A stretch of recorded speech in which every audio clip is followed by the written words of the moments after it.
During World War II, the US military were keen to find out how they could better protect the bombers. So they set out to look at all the bullet holes of the aircraft and place better armour in the areas where those bullet holes were. This seemed to make perfect logical sense until a guy called Abraham Wald, working for the Statistical Research Group, intervened.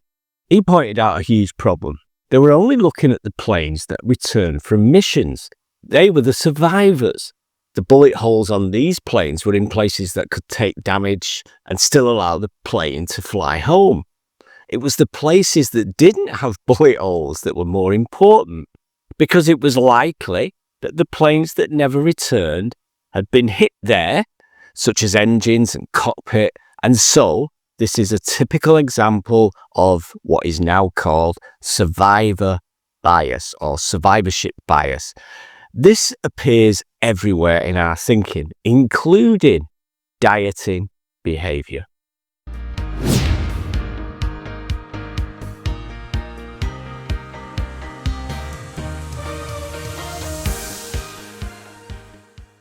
My name's Michael Dawson. I'm the author of Quit Your Diet, Think to Shrink. And if you're done with diets, meal plans, calorie counters, then you could be in the right place, because I'm here to help you create a 14-day roadmap to quitting diets forever.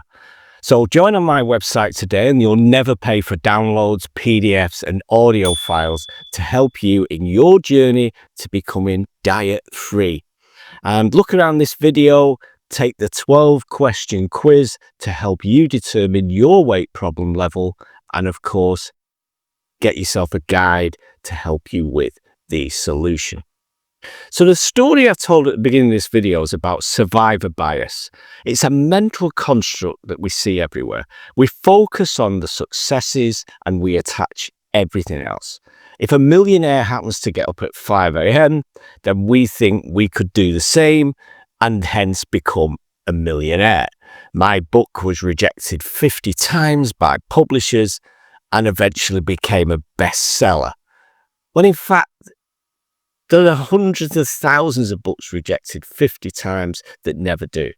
Those calls to follow your passion from successful people, when we ignore those who did exactly that and failed. Then there's what I call the super slimmers.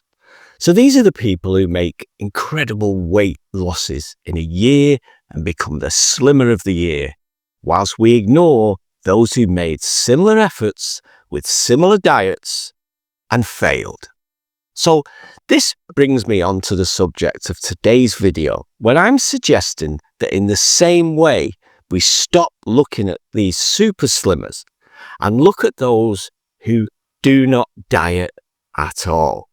This is a key principle behind my book, Quit Your Diet, Think to Shrink, because there are reasons why they don't diet and we all do. So I worked in change therapy for decades. I used tools and techniques with my clients, from solution-focused brief therapy, from NLP, clinical hypnosis. And it was only when I became involved in a project with the morbidly obese that I looked around me and saw that we were all doing the exact opposite with weight loss. So in general, we're asking clients to look at the problem instead of the solution. They're given food diaries, asked to weigh regularly, count calories, and people suffered as they became deeply obsessed with food. And this can only make the problem worse in my eyes, and yet it's standard procedure. So I decided to apply the same logic that worked for millions of people with serious problems to weight loss. So let me quote James Clear in his book Atomic Habits. He says, "Every action you take is a vote for the type of person you want to become." And what he's hinting at there is the idea of the future you. And what do we want to become? This means we want to become one of the non-dieters. And I call these people the weightless. I call them the weightless. That's what we're aiming for. They don't diet. So if you want to keep the analogy with the story I just told, then those people still get shot at. They get a few bullet holes, But those people in general do get back to base. And what I mean by this is that non-dieters or the weightless don't get shredded bodies or become supermodels, but they're okay. And dieters suggest they often see food as the enemy. They have a long history of restriction, guilt. Identity is often built around this concept of there being something wrong and it needs fixing. Not like everyone else. They're just the lucky ones. They're constantly measuring and tracking and judging food, saying things like, I've not been good today, I blew it this weekend. But what about the people I'm talking about? What about the weightless? We've got to look at them because they hold all the answers. If you know any people like this, ask them. They don't moralize over food. They just make choices based on internal cues, not plans. Food is just a part of their life. So talk to these people and they don't know their weight or their exact calorie count for that day. And they've often got no diaries or meal plans. So it might seem like they're special, but what if they're just like you and me? Maybe the people we look at are like those bombers that made it back full of bullet holes. We know our identity can change because we've seen it and we've often done it, sometimes numerous times before. People quit cigarettes and eventually just say, I don't smoke. The same with alcohol, as I mentioned in my last video. I just don't drink. It's as simple as that. Couples become parents. Corporate executives become artists. Overweight or unfit people become athletes. So if you've done the 12-question quiz, which is around here somewhere, or you've read my book, then you'll know what level your weight problem is at. And in my book, I argue that the diet dogma operates at a much lower level than a mindset or identity shift. And I also argue that given the time, the effort, the money spent on diets, then you might be willing to commit a couple of weeks to getting out of that diet spiral forever.